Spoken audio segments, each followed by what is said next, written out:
Alors je vous propose maintenant un petit exercice intellectuel intéressant, non pas une analyse de texte comme on l'entend habituellement, mais une analyse de la fréquence des mots utilisés. Quelle signification en tirer, ça c'est autre chose, et chacun peut être en mesure de le faire, car sur les conclusions à tirer de ce type d'analyse, il faut être prudent tout de même. Alors, quel est celui des deux qui a prononcé le plus de fois le nom de De Gaulle? Réponse: ce n'est pas si facile.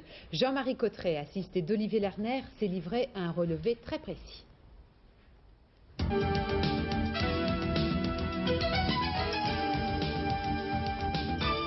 Il faut éviter de désigner son adversaire. Et là, M. Mitterrand n'a jamais cité le nom de M. Chirac, il l'a toujours appelé M. le Premier ministre, 35 fois au cours du débat. Et en revanche, M. Chirac a parlé de M. Mitterrand, parce qu'il voulait banaliser son adversaire et le réduire au rôle de simple candidat. Assez curieusement, les mots les plus fréquents sont à peu près les mêmes chez les deux candidats. C'est-à-dire qu'on va parler de l'État, on va parler des impôts, on va parler de l'Europe et on va parler de l'immigration. À une différence près toutefois. M. Chirac parle de l'immigration et M.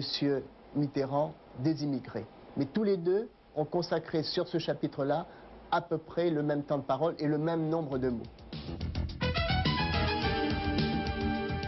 Si on prend les dates aussi sont très révélatrices. Pour M. Chirac, les deux dates clés sont 1981 et 1986. Pour M. Mitterrand, les deux dates clés sont 1985 et 1988, où il voit déjà son triomphe. Il faut noter qu'il y a eu, à travers ces dates, un discours passéiste. Les deux candidats se sont très peu tournés vers l'avenir pour dire ce qu'ils feront dans le futur. Je crois que la référence aux personnalités citées est aussi symptomatique de la pensée des deux candidats ou de leur stratégie. Dans le cas de M. Chirac, c'est le général de Gaulle qui est cité 7 fois. Les autres personnages n'ont pas d'importance. Chez M. Mitterrand, les deux personnes les plus citées sont M. Barre et M. Giscard d'Estaing, 6 fois chacune. Il s'agit bien sûr de montrer la division de la droite.